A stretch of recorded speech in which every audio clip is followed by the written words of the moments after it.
When we're little kids, we're taught to dream big. Until we dream too big, reality sets in and bursts our bubble. But what if we truly believed that through hard work and determination, we could continue to grow beyond our wildest dreams? It's possible. Hit like if you're ready to succeed. The first habit that will stunt your success, we all do it, but we all need to stop doing it: comparison. Comparing yourself to every other person out there, whether they are in your space or it's someone in your personal life who you just envy and think they have the most beautiful, perfect life because of what you see on social media. The more you compare yourself to other people, the more you put energy into that, the less you're putting energy into your own growth and your own success. Salty isn't a cute look. 2 is consumption. So this means really anything that you're taking in, whether it's from food or drink perspective, or from thoughts, feelings, and energy from people around you. As someone who wants to achieve great success, you kind of got to treat yourself like an athlete. And you know what athletes' regimens look like. They're super, super healthy. They're very cautious of what they eat and what they drink. They're not over-consuming for the most part. And they're also cautious of who they hang out with, because if you're hanging out with people who only think on a small frame, you're never going to think that it's realistic to think bigger and dream bigger. So you have to surround yourself with the right people who have the right energy that they're bringing to the table that's going to lift you up and make you believe that you're capable of so much more. So being conscious of what you consume on a daily basis is so important. And if you do surround yourself with the wrong people, if you're consuming the wrong things, if you're not fueling your body, if you're not working out and exercising and eating the right things on a daily basis, it's going to keep you stuck. So one of the things that I started doing is I don't look at my phone first thing in the morning.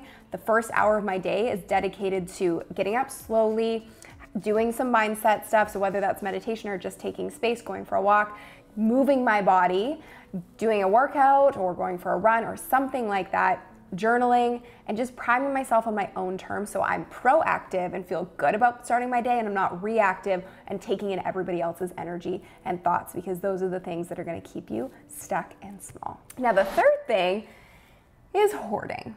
Now, what do I mean by this?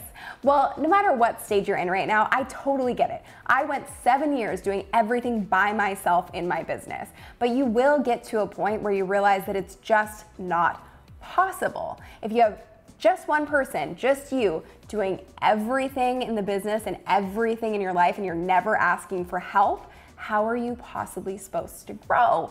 And the thing about doing everything yourself, after a while, you'll really start to get on each other's nerves, right? Well, I'm ready to shoot, so sound, are you ready? Yeah, I think so, but what about lighting? Who cares about lighting? We still have a whole script to rewrite here. Too many cooks in the kitchen.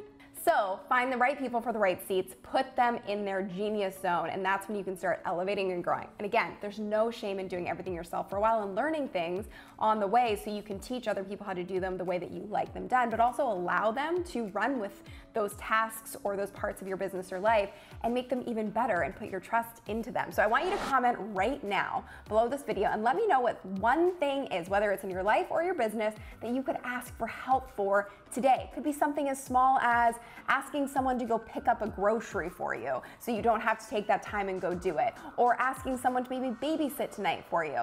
Just asking for that help is going to free up space for you to be able to elevate your whole life. Number 4 is idolization. And what this means is you put people on a pedestal. You look at people who are succeeding and at the top of their game and you go, I could never achieve what they've achieved. But newsflash, if they can do it, you can do it. So stop idolizing people, start studying them and start studying their path to success, because everything is replicable. And when you have your own unique experience, your own intel, and your own genius to bring to the table, you can surpass the people that you look up to right now. You just have to focus on the fact that you're capable of it and not putting people on a pedestal. Of course, you can respect their experience and respect what they've done, but they're not superstars, they're not aliens, they're not out of this world, they're human beings, as are you, which means you're absolutely capable of just as much as success as anybody else on the planet. Number 5, give me a like below if you are a fellow recovering perfectionist, or maybe you're still a super perfectionist, as is really normal for anybody who wants to achieve great things in their life, because you feel like you have to be perfect in order to do it. I totally get it. It's something that I still battle with, but perfectionism is paralysis. It will keep you stuck and playing small. Taking imperfect, messy action is the best way to start growing, because if you don't put something out into the world, you have no idea what the response is. And the worst thing you can do, and I've done this, is spending hours and hours and so much mental time and energy on a project and thinking it's the greatest thing ever, and then putting it out there and getting no response. Because I didn't ask, I didn't test, I didn't just start doing.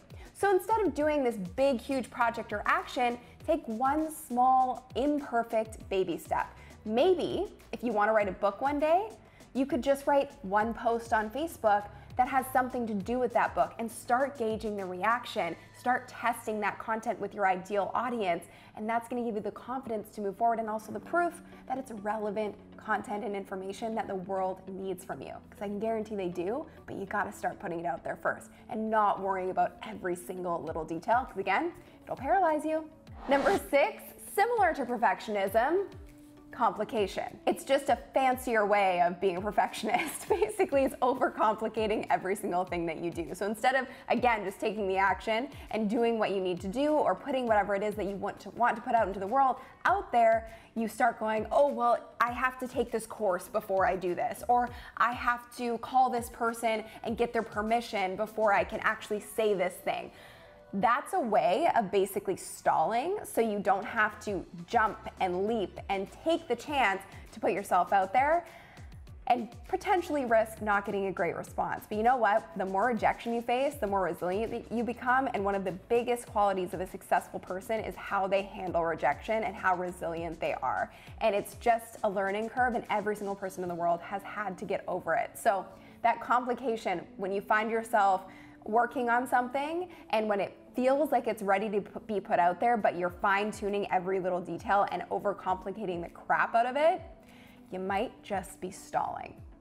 Number 7 is dwelling on the past. Super common, and you also start to buy into things that have happened to you in the past and use that to determine your future. So say you put a project or a piece of work out into the world, you know, not too long ago, and it didn't go over well, or you got a negative response, or you even got one person who said something really not very nice about it.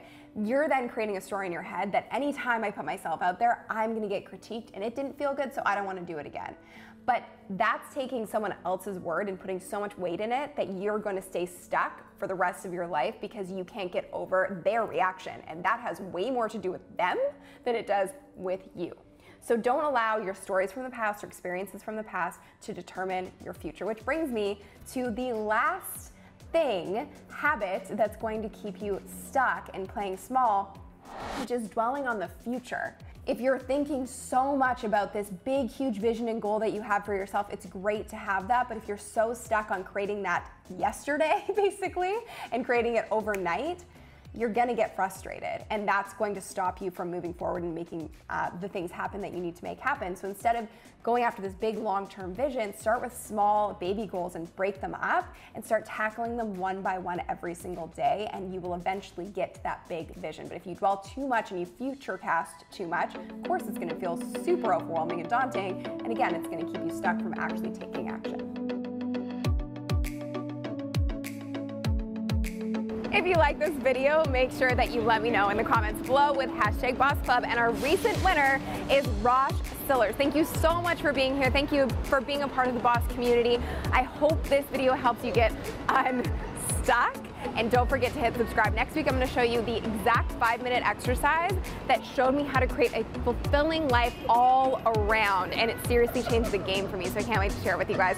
Thank you for watching, and I will see you in the next video all about how to be your own boss, build your own life. Bye, boss.